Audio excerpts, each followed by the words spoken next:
No estamos de acuerdo con esta forma de atender el fenómeno migratorio. No es con redadas ni con violencia como se va a atender el fenómeno migratorio. Es sentándose, trabajando en una reforma integral migratoria que tome en cuenta a todos los mexicanos que están del otro lado de la frontera. Esa es nuestra... A buena entendedora, con Ina Afinogénova. Los Ángeles era un poblado de apenas 6,000 habitantes en el año 1871. Alrededor del 10% de la población de California eran inmigrantes chinos. Una de las ocupaciones para las que eran reclutados era la construcción del primer ferrocarril transcontinental que unía la costa este con el oeste. Las empresas encargadas de la construcción preferían a los inmigrantes chinos por su capacidad para realizar los trabajos más sacrificados. ¿Qué se decía de ellos en aquellos años? A ver si les suena. Los chinos les roban el trabajo a los estadounidenses. ¿Y será que los humanos somos menos creativos de lo que presumimos? Un enfoque alternativo para la misma realidad podría ser que Estados Unidos tuvo su primer ferrocarril transcontinental gracias a los trabajadores chinos. Pero claro, no fue esa la narrativa que primó en aquel momento, como tampoco lo es hoy. La comunidad china de Los Ángeles vivía, paradójicamente, en la llamada Calle de los Negros. El 24 de octubre de 1871 se produjo un pequeño altercado en el que un policía resultó herido, hizo sonar su silbato para pedir ayuda, llegó para socorrerlo un productor ganadero que salió a perseguir al agresor, pero no tuvo suerte, terminó siendo asesinado.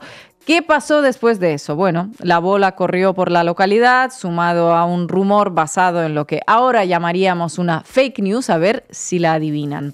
Los chinos estaban matando a los blancos. Bueno, ante una versión tan terrible sucedió lo inevitable. Se agolparon 500 personas enardecidas, casi el 10% de quienes vivían en ese pequeño poblado que hoy es Los Ángeles.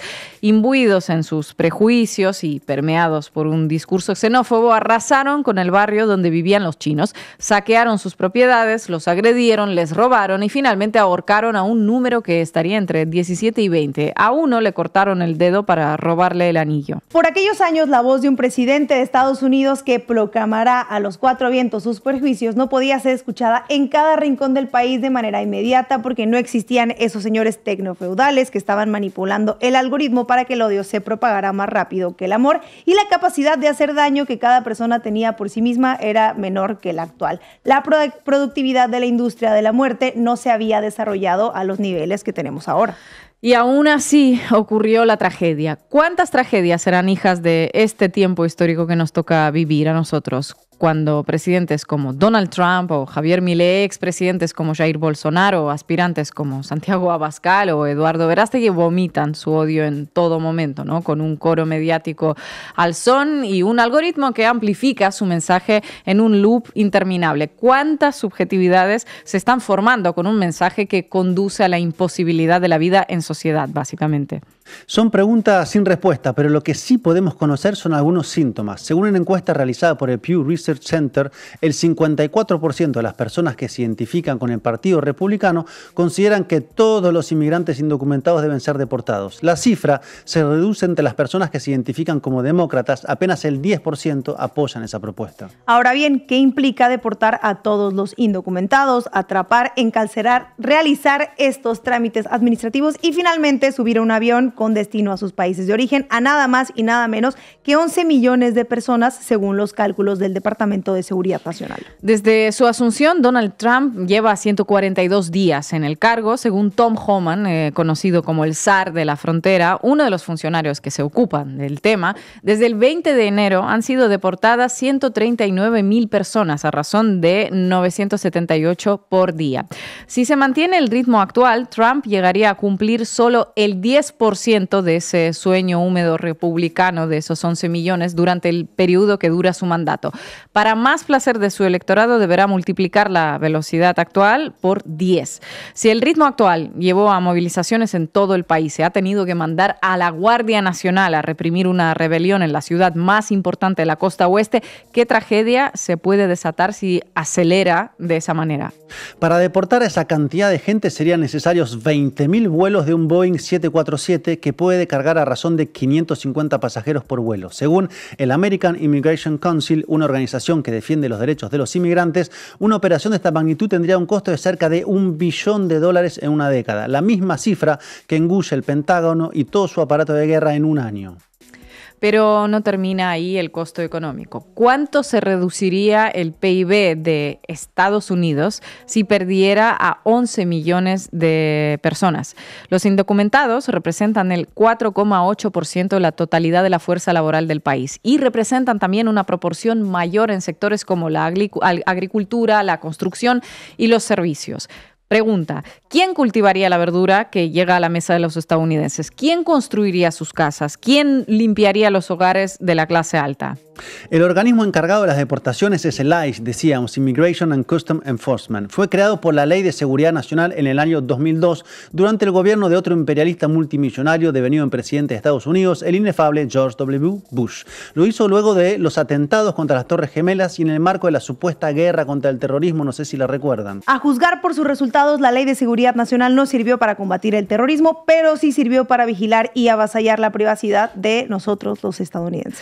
El ICE cuenta con 20.000 efectivos y 400 oficinas en Estados Unidos y en las embajadas en el extranjero. Es responsable de que se cumpla la INA, no me miren, es con una sola N, la Ley de Inmigración y Nacionalidades, y también es responsable de investigar delitos en los que estén involucrados ciudadanos extranjeros. ¿A qué se dedica el ICE por estos días? Bueno, ejecuta el programa First the Worst, primero lo peor, que consiste textualmente en eliminar a los extranjeros criminales más peligrosos de nuestras comunidades para proteger a nuestras familias, amigos y vecinos. Cierro comillas. Extranjero, criminal y peligroso, una matriz destinada a lograr el máximo apoyo posible para las deportaciones. Vamos a ver qué dicen estos datos acerca de esta asociación. El American Council of Immigration realizó un trabajo estadístico revisando una serie de datos desde el año 1980 hasta el 2022. La conclusión es sorprendente. En 1980, los inmigrantes constituían el 6,2% de la población estadounidense. En 2022, la cantidad de inmigrantes se duplicó y alcanzó el 13,9%. Y seguro que se multiplicó la delincuencia también. Justo al revés. En 42 años, la tasa de delincuencia disminuyó un 60,4%. En 1980 se producían 5.900 delitos por cada 100.000 personas. En la actualidad, esa cifra se redujo a menos de la mitad, 2.335 delitos. Por eso, esta ONG concluye que acoger a inmigrantes en las comunidades estadounidenses no solo no aumenta la delincuencia, sino que puede fortalecer la seguridad pública. Los inmigrantes, incluidos los indocumentados, son menos propensos a cometer delitos que los nacidos en Estados Unidos. En su informe, esta organización agrega que la utilización de las minorías étnicas y religiosas como chivos expiatorios es un tema recurrente en Estados Unidos, sorpresa para nadie, y los inmigrantes siempre han sido un blanco fácil. Chinos, irlandeses, italianos, musulmanes, mexicanos han sido acusados falsamente de introducir la delincuencia a Estados Unidos, especialmente en épocas de inestabilidad económica o política. Hoy en día, algunos políticos difunden exactamente el mismo mito. Encontrar chivos expiatorios en épocas de inestabilidad económica o política es una necesidad para quienes defienden el statu quo en una sociedad injusta. No pueden decir la verdad, porque para defender la injusticia hay que mentirle a las víctimas. Así es, entre los chivos expiatorios aparece uno que escuchamos cada vez más seguida. Es el temible Tren de Aragua, un chivo expiatorio doble, una cara apuntada al exterior, una excusa apuntada contra Venezuela y otra cara hacia el interior para legitimar la mano dura contra los inmigrantes. El ICE nos cuenta que detuvieron a 2.288 pandilleros del Tren de Aragua. La administración Trump la incluyó en el estado de organizaciones terroristas, dicho sea de paso. Para las deportaciones dio un paso más, invocando la ley de enemigos extranjeros. Se trata de una norma que data del año 1798 y que solo fue utilizada en el siglo XX durante las dos guerras mundiales. Con estos antecedentes, un juez con algo de sentido común bloqueó las deportaciones que invocaban esta norma, y con algo menos de sentido común, la Corte Suprema, donde Trump y los republicanos tienen ya la mano metida porque tienen la mayoría de haber nombrado 6 jueces de un total de 9, lo autorizó para seguir invocando esta misma norma. Exactamente. Con esta batalla legal de fondo, estos supuestos pandilleros están siendo deportados sumariamente hacia El Salvador para que permanezcan detenidos refugiados en el CECOT, el Centro de Confinamiento del Terrorismo, construido por el gobierno de Nayib Bukele. Actualmente se encuentran allí 238 ciudadanos venezolanos. En definitiva, no viene a ser otra cosa que exportar supuestos terroristas sin el debido proceso, saltándose todas las normas, invocando una ley elaborada para tiempos de guerra